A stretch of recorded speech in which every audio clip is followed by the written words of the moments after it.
بسم الله الرحمن الرحيم الحمد لله رب العالمين والصلاة والسلام على سيد الأنبياء والمرسلين اللهم علمنا ما ينفعنا وانفعنا بما تعلمنا وزدنا بفضلك علما وتعليما إنك على كل شيء قدير.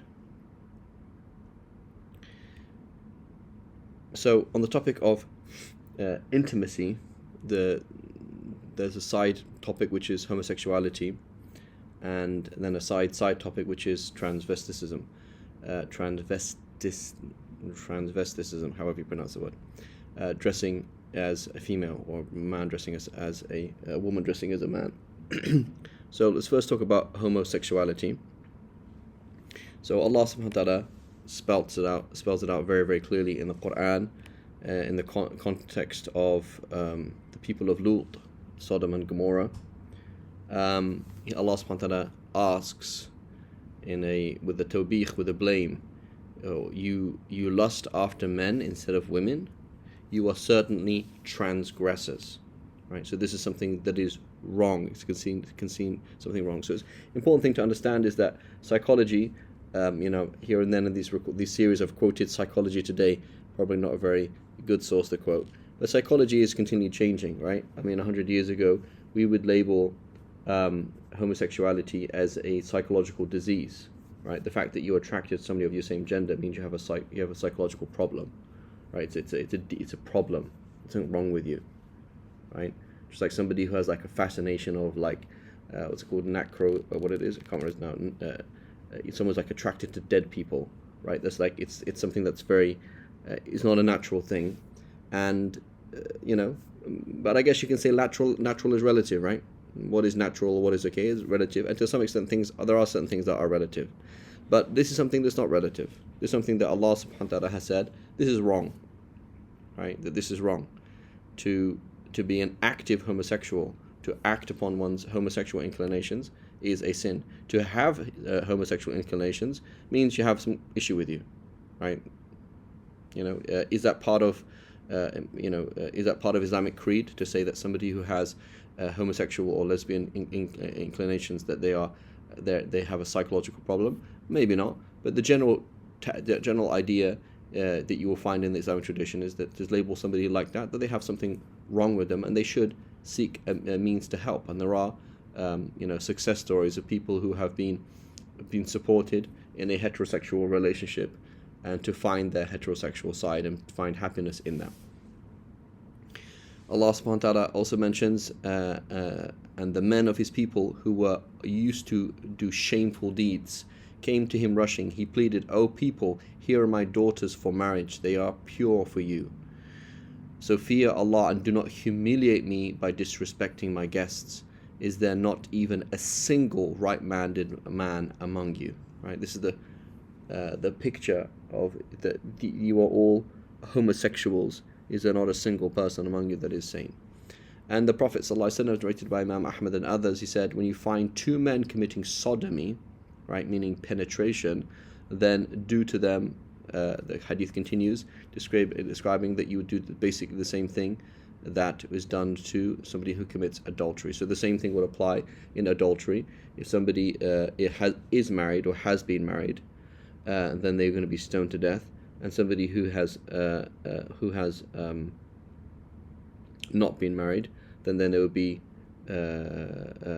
flogged and banished, right? With some difference of agreement among the ulama on some of these issues, but it's agreed upon that any homosexual activity, be it sodomy, meaning actual penetration, be it anything else, this is all sinful. So a man looking at a man with lust, right? A man being attracted to another man, if that's just how you are, you're not sinful. But again, as I mentioned before, there's work to be done, right? But a man looking intentionally at another man with lust, or touching another man with lust, or doing anything of that nature, this is going to be sinful. And the same thing with the case with lesbianism. It's narrated by Tabarani and others that the Prophet ﷺ said, lesbianism between women is fornication, the same as zina, right? It's the same thing, and so it is sinful. So again, a woman looking at another woman with lust, a woman touching another woman with lust, thinking about another woman with lust, or doing anything sexual between them. This is 100% haram, and may Allah protect us all. And so, again, we're not going to talk about the whole situation, and obviously it's more complex, right? One kind of key thing to understand is that homosexuality has been around for a while, and it is not something that is from the weird West. That's a new thing. It is something that you see it in history. I don't recall it particularly. It comes from the seerah here and there. There's scenarios of it in the past, but it certainly comes up in throughout the Islamic civilization. You find poetry, homosexual art, all these kind of things. It does exist. But if we just look at it in terms of our Western system right now, on a simple kind of thing, what is happening is basically, first of all, you have a glamorization of sex and gender. So basically, you are told continually that you are subpar. You are not as attractive as any normal male. You're not as attractive as any normal female. Everybody out there is super attractive, and they are sexually satisfied in multiple different ways, and you are subpar. You don't look as you should look. There's something wrong with you, and that's why you're sexually miserable, right? So this is the glamorization of sex and gender. Okay, so this is what's happening on TV, etc. But there's also the ruining of gender roles, right, that we've seen that's over the last century, maybe half a century in the West. Okay, and then what happens? Then what happens is a shaking of self-confidence, right? You shake self-confidence. So you look at yourself as a teen or as someone older, and you start asking questions. Well, I'm not like this, and perhaps I'm like this. Okay, and it can happen that some people have certain inclinations, or they can develop certain inclinations. It's important to understand that there's a plasticity in the soul, right? There's a plasticity in the soul. The Prophet mentioned about the liar who keeps on lying till he's written in Allah's eyes as an inveterate liar, or the person who keeps speaking the truth or trying to act upon truth, and he's written as a siddiq with Allah. It's the same thing, right? Certain people, there's a case study, a lady, for example, talking about her problem with pedophilia. And so it all started with one form of pornography, and then another form of pornography, and then it got worse and worse and worse. So a lot of these things, it is by degrees. Okay, it is by degrees. So you can get into these things, and you also get out of these things. So it's important to understand that. So anyway, so you shake your self-confidence, right? And then you have the unhealthy alternatives. So instead of saying, hey, I'm a teenage boy, yes, I'm not as masculine and as attractive as certain unique teenage boys of my age, but that's unique and it's okay, and I'm different, not a big deal, not a problem. Okay, I'm a teenage girl, or I'm a female, my physique isn't perfect, I'm not model material, who is? And that's, and then so I go to unhealthy alternatives. Maybe I can use my body more as a man than as a woman, right? Or vice versa with a boy. Maybe I can be more of a female, etc. And these are all unhealthy alternatives. With the case of, there's much more happening behind the scenes. And again, I don't want to speak out of my speciality, but it's much more complex than that. But basically, this is the unhealthy alternative. What does it mean? It means I want something, I want to achieve it in the wrong way, and it just makes things worse. So it's an abuse. It's a horrible thing.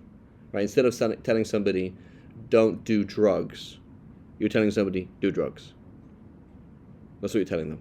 It's a system where go and achieve happiness in a way you will not be happy, and it will not work out. Right? And so there's quite a lot of layers there, but it is not the way to go. May Allah protect us all. Transvestitism, right? So trans, across, vest, dressing. So we didn't speak about transsexual. That's something else, right? But it is related. Okay, so there's homosexual, and then there's transvestite, meaning I'm a man but I dress like a woman. But then transsexual, obviously, which is trying to physically change your gender, which in the Sharia you can't, right? but is by a fortiori, right? By a better right. If you cannot mimic the opposite sex, you can't change your body in any way to do that. And nor, in fact, can you even have surgery like that. You can't have invasive surgery for no reason. You can't remove a tooth, for example, for no reason. Your body is your body. You have to look after it. You can't just come and cut it up as you please. It is not, the phrase is, my body, my right. It is not your body. Your body does not belong to you. And so the hadith is well known.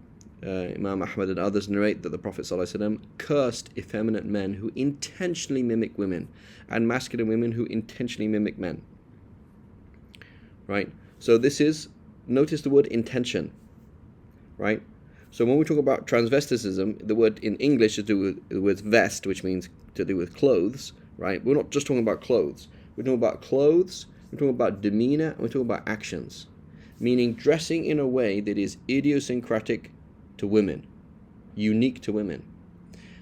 Carrying yourself, gesticulations, your walk, your talk, your interests, right? Your demeanor is something that is idiosyncratic, unique to females. Actions, only women do that, right? And so the same thing with a man, with a woman dressing in a uniquely masculine way, or doing something that is uniquely masculine, right? And doing actions that are uniquely masculine. So the issue then is, but also with intention, it mentions who intentionally do that, right? It's not just how you are. So there are certain people, for example, certain races, certain things that people will do, that's just how they talk. That is not considered in, maybe it's, as we're going to state in a second, some of these things are relative. So there are certain things that you might consider effeminate, but that's not actually effeminate. And they're not putting on airs, they're not trying to be like that. They're just like that, right? Somebody might stand in a certain way and walk in a certain way.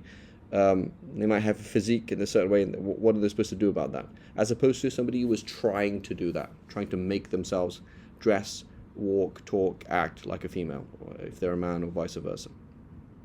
And so what is the fundamental problem here is Allah subhanahu wa ta'ala has honored you. Honor yourself, value yourself, you're something special. Right? So this is the key thing that the media gives people, is you're worthless because you haven't bought my product. Buy my product and you'll be worth something. You're worthless because you don't look like this. Go and do this and then you look like this. You're worthless, etc. This continual kind of like corrosion of self-value. And so you value yourself. You are something special. How do you know that? Because Allah made you. Right? Allah made you. You're something special. And your gender is something that Allah has given you and is a blessing. So value your gender as a divine blessing. You are male. Acknowledge the unique beauty of being male. You are female. Acknowledge the unique beauty of being female. There's something special, right? Instead of trying to turn it into something else, right? Accept what it is and use that for what it is, right? And we're going to mention, just because Ibn Habib, he mentions in the book Adab an-Nisa, he mentions some of these things as well, just examples from the Prophet ﷺ. Some of these things are weak, very weak. I'm just mentioning just because it's just useful, and it does help get the picture. That it's narrated, Ibn Habib mentions it, and he is also in the Ilal of Ibn Abi Hatim al-Razi, i.e. This is a great hadith scholar, Abu Hatim al-Razi, and his son asked him, would often ask him, the kind of compendium of hadith criticism. This hadith is weak, right? This hadith is weak. So anyway, the hadith is weak. But regardless, that the Prophet ﷺ is alleged to have said, I don't like to see women who don't wear kohol, right? And who don't have henna on their hands. So assuming the hadith, let's imagine the hadith is sahih, or that the Prophet ﷺ did say this. What is the Prophet ﷺ telling us is, this is something that is unique to women. Women wear kuhul, women have henna on their hands at the time of the Prophet ﷺ. It's weird to see somebody not like that. So why are you doing something? Why are you leaving something that all women do? Right? That you're now acting like a man. Right? And another version of the hadith that Ibn Habib narrates, he says, I don't like to see women without kuhul, without henna, and without some kind of bracelet on their hand. Right? Something, a piece of string, something that's what women do. Women wear jewelry, wear some kind of jewelry, right? And so again, the hadith is weak, but the point is, uh, this is something that women do that. This is something that men do that.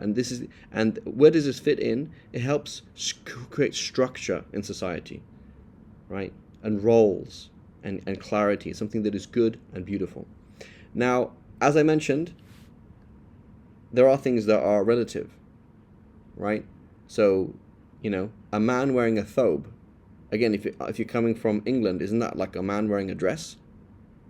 What's the difference between a thobe and a dress? Right? You would imagine that's kind of effeminate. Yeah, but it's relative, right? There might be certain things that certain people will do that's considered effeminate. I remember speaking to somebody and saying, for a man to, for example, wax his face, that's effeminate. Like you'd only do that if you were like one of those kind of people. And he said, no, I don't think so, right? So can I give a fatwa on that it's haram for a man to like wax his face because it's feminine for me, right? A lot of these things are going to change drastically, but the point is unless if it's established in the Sharia, that's one thing. But otherwise, you look in your culture, what is something in this culture is unique to men or unique to women, and you start doing that thing. This is what we're talking about, right? And this is what is haram. So we've spoken about homosexuality and transvestitism. It is transvestite, still can't pronounce it, but don't worry, inshallah. And so, Allah subhanahu wa ta'ala has given us blessings, and He has so much generosity that He refuses that we not accept our blessing. The blessing of your gender and the blessing of your heterosexuality, that you will find your happiness in the dunya and the akhirah with the opposite sex, not with the same sex. وصلى الله على سيدنا محمد وعلى آله وصحبه وسلم.